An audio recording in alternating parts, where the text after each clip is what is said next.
em agosto de 77, havia uma livraria perto de casa, onde estava exposta uma revista que eu adorei. Eu vi a capa, eu falei, eu tenho que comprar. Juntei uma grana, fui para lá correndo. Ela se chamava Heavy Metal. E naquela revista eu fui apresentado ao Moebius, ao Richard Corbin e Alain Voss, que eu não sabia na época que era semi-brasileiro, né? Porque ele nasceu na França em 46, mas veio para o Brasil cedo e aqui começou a carreira. O impacto do trabalho do Voss sobre mim foi através da revista, porque no final dos anos 70, eu tinha um amigo de turma no pré-vestibular, o Vovô, que ele me apresentou os discos dos Mutantes. Mas naquela época, se você parar para pensar, 78, o mundo estava dominado pelo punk rock. Quer dizer, já estava declinando, mas 76, 77 era o ano do punk rock indo para New Wave. Então, o meu amigo Vovô me mostrou a capa dos discos, né? Jardim Elétrico, Bauretes, e depois eu fui descobrir que era do Voz. E hoje, quando eu desenho, eu tenho no meu coração aquela primeira heavy metal. Em 75, ele já fora do Brasil, por causa da ditadura, ele já estava na equipe de desenhistas da heavy metal, que na França se chamava Metal Hurlant.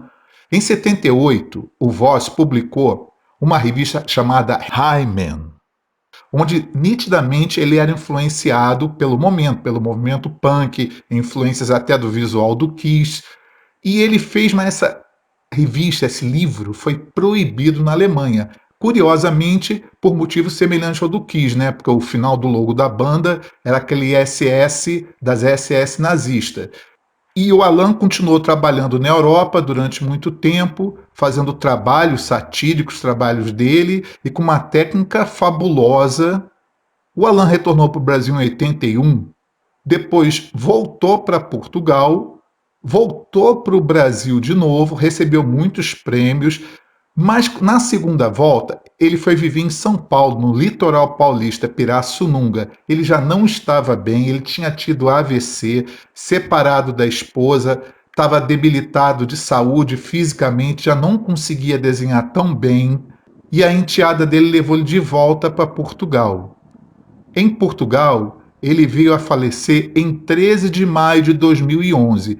E eu encontrei na internet, para fazer esse vídeo, alguns comentários e textos do Jal, do Bira Dantas e do Neni Glock, que é um brasileiro que vive há muitos anos em Portugal, e ele conta que no final de vida o Alan já estava espiritualizado. E todos os amigos, inclusive a Rita Lee, quando ele faleceu, citou que ele sempre foi uma pessoa muito crítica, agridoce, ou seja, perde o amigo, mas não perde a piada. Ele foi cremado e as cinzas lançadas pela família na Lagoa Azul, em Sintra, que é o sul de Portugal. E eu gostaria de terminar com uma pequena entrevista. Eu não achei a entrevista completa na internet, mas eu achei parte da entrevista que foi dada à HQ Mix. A pergunta é: você foi um dos fundadores dos Humanoides Associados, responsável pela histórica revista Metal Hurlant. A ficção científica já não é a mesma nos quadrinhos? Resposta: a ficção científica, na minha opinião, está seguindo a mesma evolução que o cinema. Muitos efeitos especiais e pouco conteúdo. Alguns desenhistas com traço fabuloso, cores maravilhosas, mas que, com tanto virtuosismo técnico, tecnológico, acabam por perder espontaneidade. Às vezes sinto falta de referências mais reais nas histórias em quadrinhos. Por fim, acho que criar história em quadrinho de ficção científica é fácil demais. A Metal Hurlant hoje não me agrada muito. É muito dirigida para o público norte-americano. E, para ser sincero, eu não gosto de super-heróis. Acho que é a idade.